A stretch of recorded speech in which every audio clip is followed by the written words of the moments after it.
Lecture de la 10e conférence donnée par Rudolf Steiner à Munich le 3 juin 1907, extraite du cycle de conférences intitulé Théosophie du Rose-Croix, bibliographie GA 99. Le titre de cette conférence a été intitulé Évolution planétaire, partie 2. Nous avons parlé hier des différentes incarnations de notre planète, de l'ancien Saturne et de l'ancien Soleil, et nous avons vu que sur cette planète solaire, l'être humain avait un corps physique et un corps éthérique, qu'il s'était donc élevé à une sorte d'existence végétale. J'ai aussi insisté sur ce point que cette nature végétale était infiniment différente de ce que sont les végétaux sur notre Terre.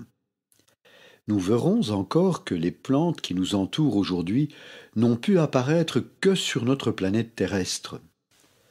Nous avons aussi mentionné que nos ancêtres sur le Soleil, du fait d'avoir été dotés d'un corps éthérique, avaient, dans leur corporalité physique, développé plus spécialement les organes glandulaires, c'est-à-dire les organes qui règlent la croissance, la génération, l'alimentation, et que toutes ces formations apparaissent sur le Soleil, un peu comme sur notre Terre surgissent les collines, s'amassent les pierres ou croissent les plantes.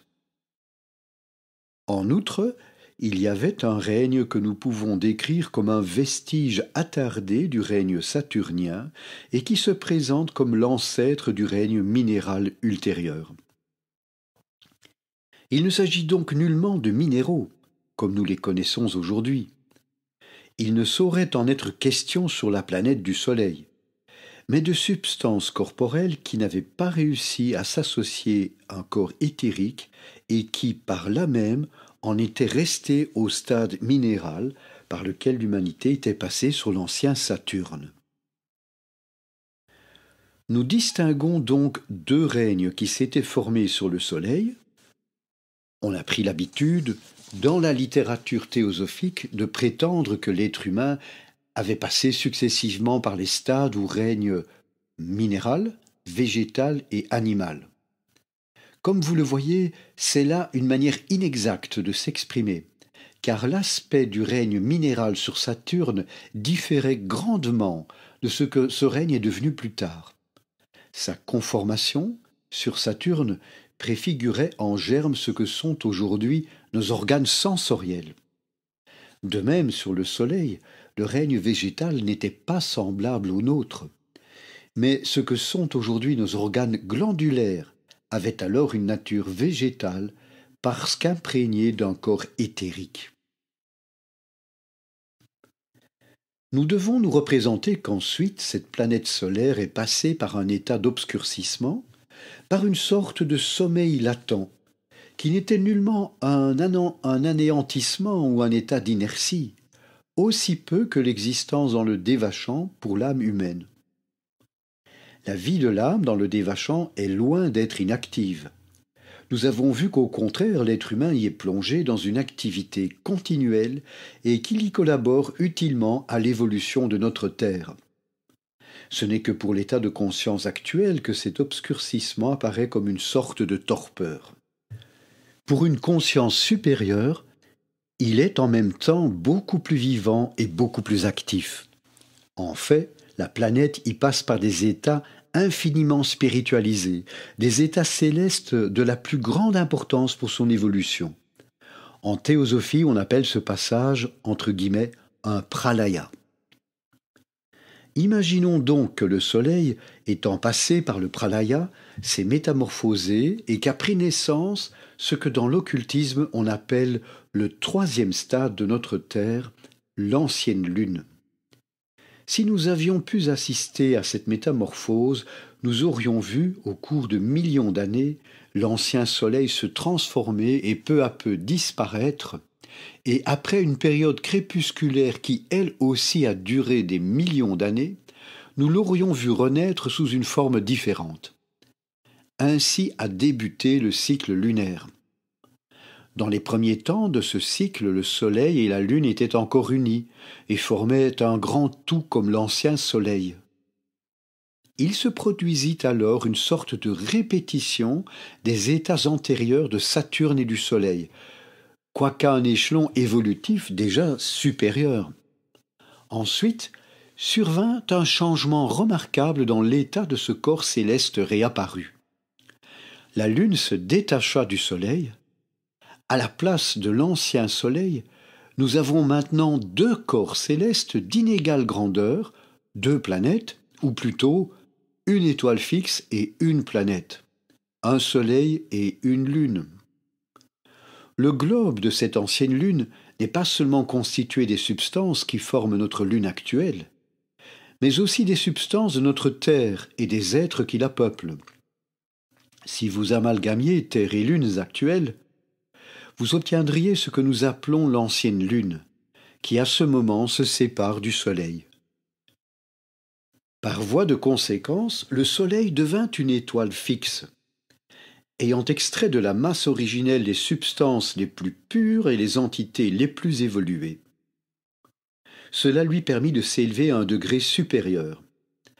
Alors qu'il n'était qu'une planète solaire, il avait encore tout cela dans sa propre masse, mais s'étant débarrassé de ce qui aurait fait obstacle au progrès de ces entités, en projetant hors de lui une planète indépendante, il accède, si l'on peut dire, au rang d'étoile fixe. Nous avons donc devant nous le spectacle cosmique d'un corps céleste plus évolué, une étoile fixe et une planète inférieure qui gravite autour et qui est précisément l'ancienne Lune, c'est-à-dire Lune et Terre actuelles réunies. Le mouvement de l'ancienne Lune autour du Soleil était tout différent de celui de notre Terre actuelle. La Terre gravite autour du Soleil et deuxièmement, elle tourne sur son propre axe. Cette dernière rotation, qui se répète environ 365 fois par an, est la cause, comme vous le savez, de la succession des jours et des nuits. Quant à la gravitation autour du Soleil, elle provoque les 4 saisons. Il en était tout autrement sur l'ancienne Lune. En un certain sens, cette ancienne Lune était, à l'égard de son Soleil, un corps céleste, car sur son orbite, elle lui présentait toujours la même face et ne lui tournait jamais le dos. Ce qui fait qu'au cours d'une évolution autour du Soleil, elle ne tournait qu'une fois sur son axe. Un mouvement si particulier exerce une influence décisive sur les êtres qui peuplent la planète. Examinons maintenant la planète elle-même. Avant toute chose, je dois préciser que l'être humain lui-même avait de nouveau fait quelques progrès, et qu'à ses corps physiques et éthériques hérités de Saturne et de l'ancien Soleil, était venu s'agréger un corps astral. Nous sommes donc en présence d'un être constitué d'un corps physique, d'un corps éthérique et d'un corps astral, mais encore privé du je. C'est à la suite de cette évolution que l'être humain lunaire, entre guillemets, a pu développer ce troisième état de conscience antérieurement décrit, la conscience des images, dont nous trouvons les derniers vestiges dans les rêves de l'être humain d'aujourd'hui. Par cette adjonction d'un corps astral, les corps inférieurs, notamment le corps physique, se sont trouvés modifiés. Nous avons vu que, sur le Soleil, les organes physiques les plus évolués étaient ceux que nous appelons aujourd'hui les organes glandulaires, et, d'autre part, nous avons décrit ces radiations solaires qui, en se matérialisant, sont devenues notre plexus solaire. Par l'action du corps astral sur le corps physique sont apparus, sur la Lune, les premiers rudiments du système nerveux, notamment les rudiments des nerfs qui aujourd'hui se rattachent à la moelle épinière. Notez bien ceci. L'être humain n'avait pas encore de je indépendant. Seuls les 3 corps décrits plus haut étaient autonomes. Ce je humain baignait encore, comme le corps éthérique sur Saturne et le corps astral sur le Soleil, au sein de la substance divine répandue dans l'atmosphère lunaire, d'où il travaillait à son corps physique correspondant. Il était en quelque sorte le compagnon d'entités divines dont il ne s'était pas encore séparé, Il n'était pas déchu du cosmos, de l'ordre primordial. Si nous considérons ces données, nous comprendrons que notre Terre offre à ce jeu des conditions d'existence à la fois meilleures et pires. Meilleures en ce sens que sur la Terre il est devenu autonome. Pire, puisqu'il se trouve exposé aux tentations du doute, de l'erreur et du mal. Les jeux humains travaillaient donc à partir d'une région spirituelle qu'ils n'avaient pas encore quittée. Lorsque de nos jours un jeu, habitant sur le plan astral, porte son effort sur le plan physique, nous avons affaire à une âme groupe du règne animal. De même que ces âmes groupes façonnent et dirigent les animaux de notre terre, les jeux, entre guillemets, humains, de l'ancienne lune façonnaient les 3 corps à la surface de l'ancienne planète, à cela près que les corps ainsi engendrés étaient plus parfaits que ne le sont les animaux actuels, du fait que les jeux y travaillaient de concert avec des entités spirituelles. Il y a eu, sur la Lune, des créatures qui, par leur aspect et leur nature, l'emportaient sur les primates les plus évolués de notre Terre, sans toutefois atteindre à la nature de l'être humain actuel. Ces êtres formaient un règne intermédiaire entre l'animal et l'être humain terrestre. En outre, nous distinguons 2 autres règnes, les 2 arriérés, l'un qui n'avait pas été à même de s'incorporer en corps astral, de sorte qu'il en était resté au degré d'évolution des organes glandulaires sur l'ancien Soleil.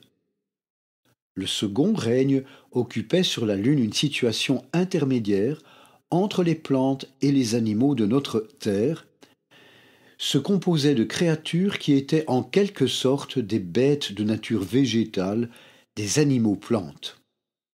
Ce règne a disparu. Sur notre Terre, nous n'en trouvons que de rares vestiges.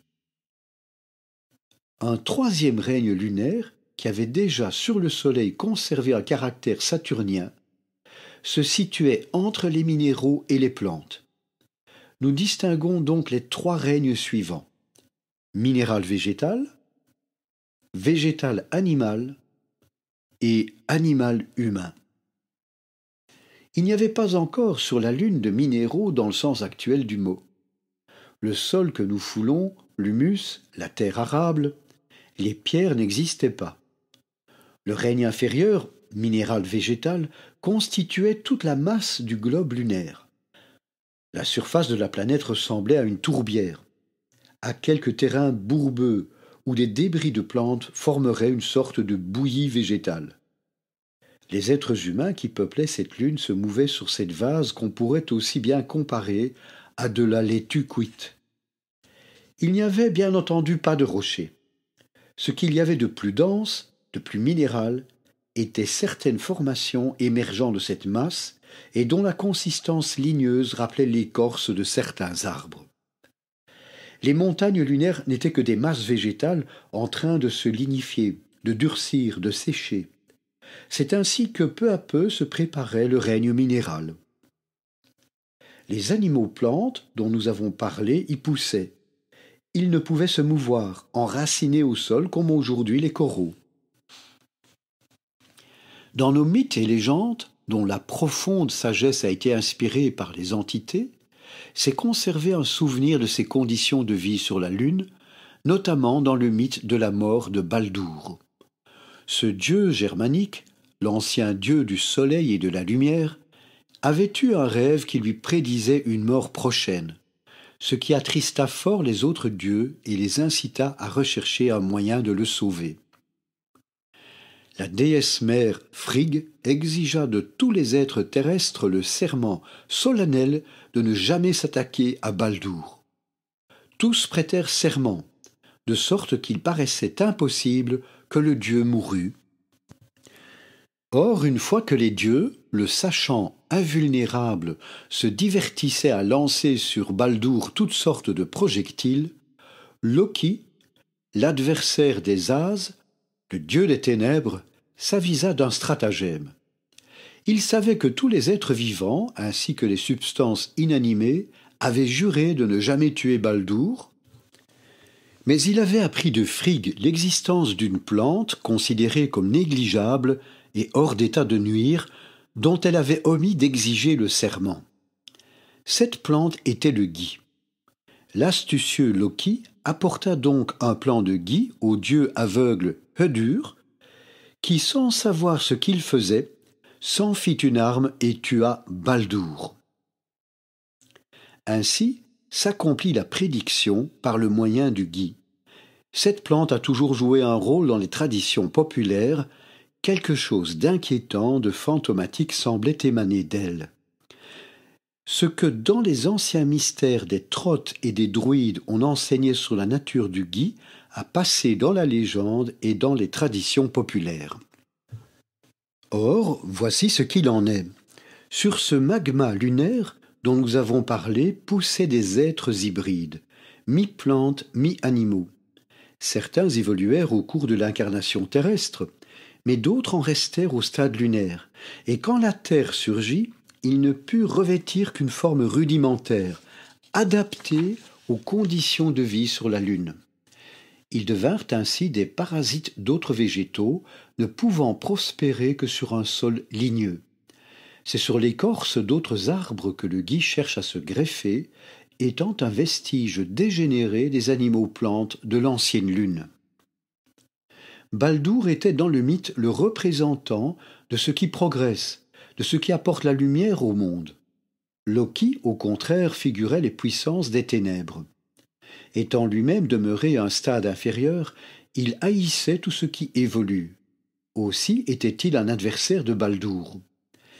Les êtres qui peuplaient notre terre n'étaient pas capables d'entreprendre quelque chose contre Baldur, messager de la lumière, car ayant évolué, ils étaient au même stade que Baldur. Seuls ceux qui étaient restés au degré lunaire et qui avaient partie liée avec l'ancien dieu des ténèbres pouvaient mettre à mort le dieu de la lumière. Du reste, le gui, comme la plupart des poisons, est un médicament spécifique pour certaines maladies. Ainsi, nous trouvons à la base des antiques légendes et des coutumes populaires une inconsciente sagesse cosmique. Rappelez-vous maintenant qu'il y eut sur l'ancien Saturne des entités dont le corps inférieur était le je, et sur le Soleil des êtres dont le corps inférieur était le corps astral. Sur la Lune, certaines entités avaient le corps éthérique à la base de leur organisme, de sorte qu'elles se composaient d'un corps éthérique, d'un corps astral, d'un je, d'un soi spirituel, d'un esprit de vie et de l'homme-esprit, auquel s'ajoutait un 8e corps situé au-delà du degré d'évolution de l'humanité actuelle, le Saint-Esprit. 8e corps si l'on compte à partir du corps physique qui est à la base de l'organisme humain actuel.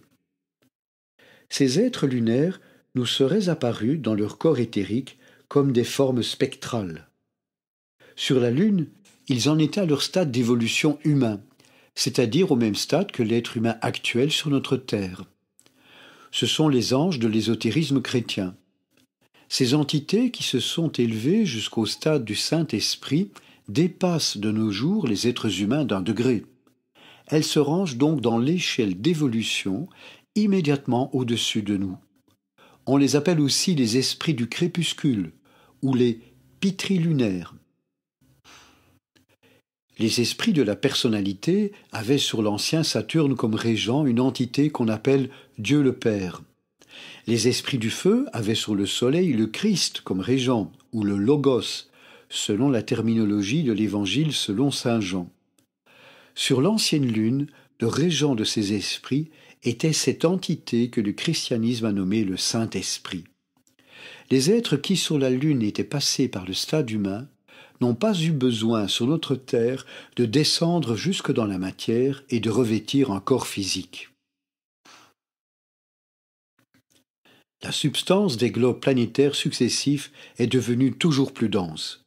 L'ancien Saturne, dans son stade le plus condensé, n'excédait pas, à peu de choses près, la densité de l'élément de la chaleur. L'ancien Soleil, celle de l'air ou du gaz sur notre Terre. Et ces substances gazeuses, légèrement plus compactes que les nôtres, ont continué à se condenser et sont devenues, sur la Lune, cette masse semblable à une bouillie ou à une mousse effervescente qui formait le corps des êtres lunaires, y compris les plus évolués, les animaux hommes.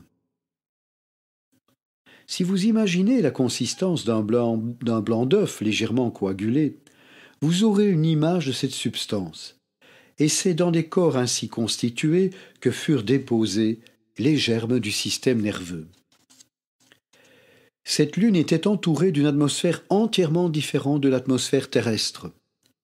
Nous pouvons nous en faire une idée si nous nous rappelons ce passage du Faust de Goethe où Faust, voulant conjurer les esprits, s'apprête à fabriquer de l'air igné, c'est-à-dire un air saturé de certains liquides à la façon d'un brouillard, ce qui donnerait à certains esprits la possibilité de s'y incarner. C'est cet air, qu'on appelle air igné ou brouillard igné, que les êtres respiraient sur l'ancienne Lune. Mais dépourvus de poumons, même les plus évolués ne pouvaient respirer qu'au moyen de branchies, un peu comme les poissons d'aujourd'hui.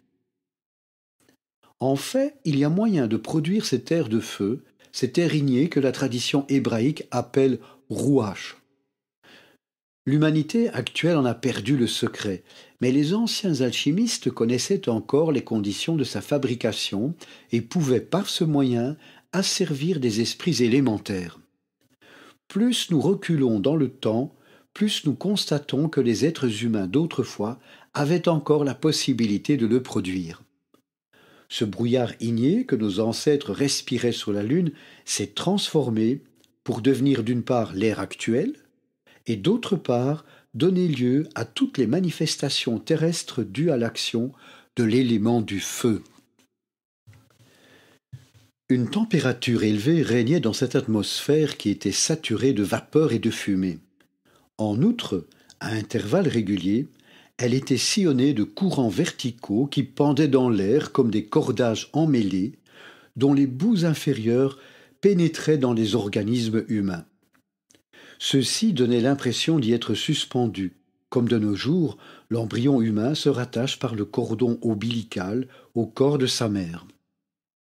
On pourrait parler d'un cordon ombilical cosmique, par lequel l'atmosphère ignée déversait dans les corps certaines substances vitales, comparables à celles que l'être humain d'aujourd'hui produit en lui-même et qui composent son sang. Tout ce processus était comme une préfiguration de la circulation sanguine, sauf que sur la Lune, le jeu humain, encore hors de l'être humain, se servait de ces courants comme de canaux par lesquels des liquides comparables au sang descendaient dans les corps et en ressortaient en un circuit régulier. Nous avons de nos jours quelque chose d'approchant dans notre système respiratoire. Nous aspirons l'air et l'expirons de nouveau. C'était l'office des anges ou esprits du crépuscule de veiller au bon fonctionnement de ces pulsations. Les êtres lunaires, du reste, ne foulaient jamais le sol de la Lune, mais planaient au-dessus.